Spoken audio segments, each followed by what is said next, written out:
Hi, I'm Ahmed Ayman, an undergraduate computer engineering student, and I'm a software team member mainly responsible for the visual perception module. Hello, my name is Salim. I'm an undergrad, currently studying electrical engineering.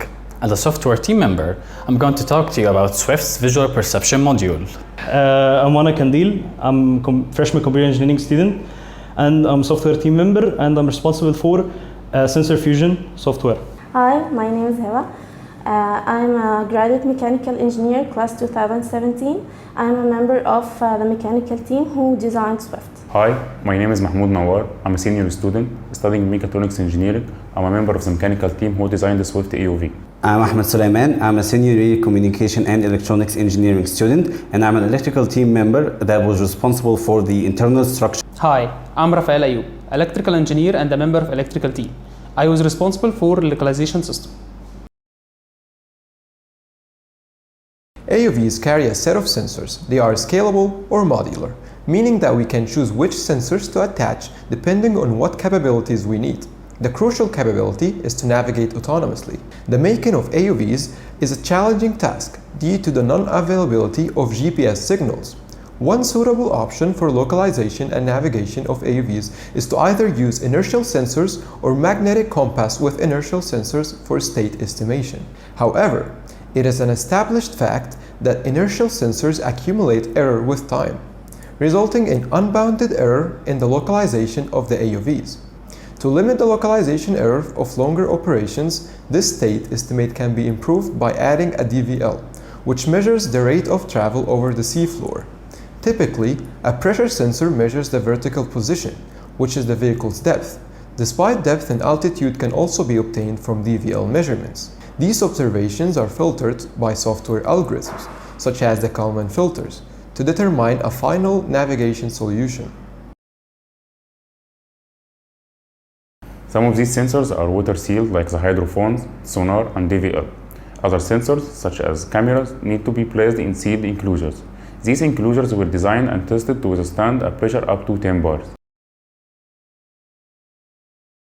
Moreover, these sensors are supplied with the necessary power for operation by onboard power supply. So, sensor optimization and the placements are very important to enhance the reliability and for efficient sensor data collection and processing. We started to analyze the competition rules and past year's programs to determine the hardware required. We showed a set of important sensors: a DVL, a pressure sensor, an IMU, a sonar, a hydrophone, and obviously cameras. Said sensors are used to navigate autonomously to a specific task and to detect objects, such as the gate and the buoys. By utilizing the set of chosen sensors, we can complete the competition tasks. Then we started to design Swift, taking into consideration all of the sensors' positions and functions to obtain accurate readings. These sensors were mounted in specific places on the AUV's body. For example, the sonar should be placed at the highest point of the AUV, while the DVL should be placed at the lowest point. The hydrophones should be distributed on the corners, and the Z cameras should look forward, while the low-light cameras should look down.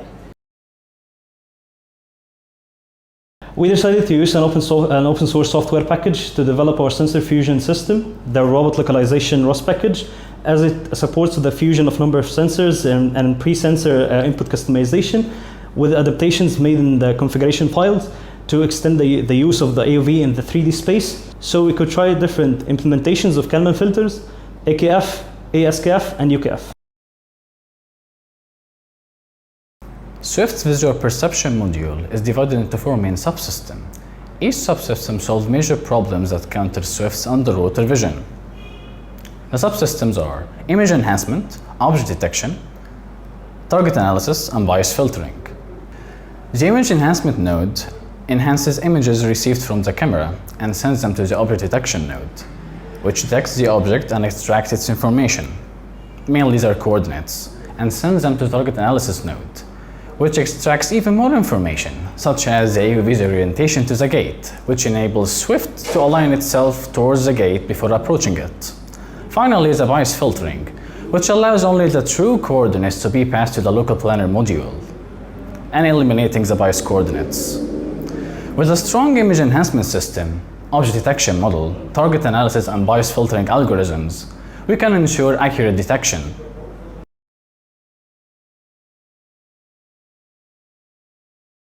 We decided to give a great attention to the localization. Our system based on making best use of sound characteristics. To be specific, the speed of sound. Our calculations based on the time it takes the sound waves to travel from point A to point B. So we place the hydrophones as distant from each other as possible, so we can get the highest accuracy and most reliable results. Using 4 hydrophones, those located at the corners of Swift, and the sampling rate of 200 kHz, we continuously scan the surroundings and divide the collected data into frames. Then using Fourier transform, we could find the exact frame that contains the desired frequency. Then by applying generalized cross-correlation function, we can estimate the time delay of arrival between any pair of hydrophones. Then the gathered data is then processed accordingly to determine the angle of arrival at which the signal arrives to the hydrophones. By combining the data from each consecutive hydrophone pair and by using the process of triangulation, we eventually compute the exact distance and direction of the sound source. So testing our navigation system was done using our simulation. Different scenarios were tested to increase the accuracy and efficiency of the estimated state with different Kalman filters algorithms, AKF, ASKF, and UKF. For testing our state estimation algorithm, we are using the gazebo simulator. Here we have our EUV at the origin, equipped with DVL, IMU, and pressure sensors. The test is sample motion between some waypoints. The first motion is 4 meters in X.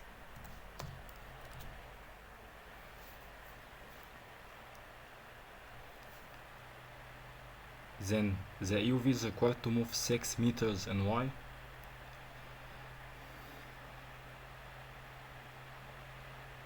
Finally, another 4 meters in X is required.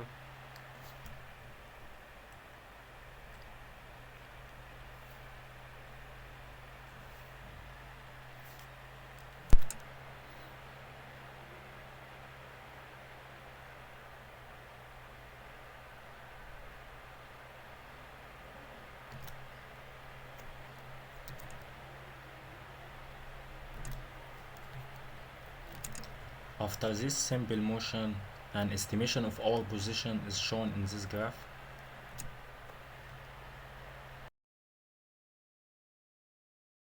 We started building the gate and other objects from the competition for collecting data and testing model measures. The computer vision package was trained on a large dataset that includes different environments, angles, objects, and a bunch of augmented images. Beside our well-trained object detection model, we have also made image enhancement algorithms to enhance the images coming from the cameras to ensure maximal detection accuracy. Hello, in this video, we will show you the enclosures testing procedures. Number 1. Safety is first. While testing, we put it on the safety gloves, safety eyeglasses, and of course the face masks.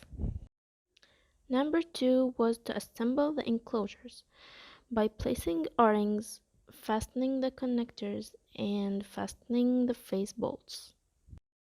Number 3, plugging the air hose, the blue one, in the sealed connector, which was connected to the air compressor.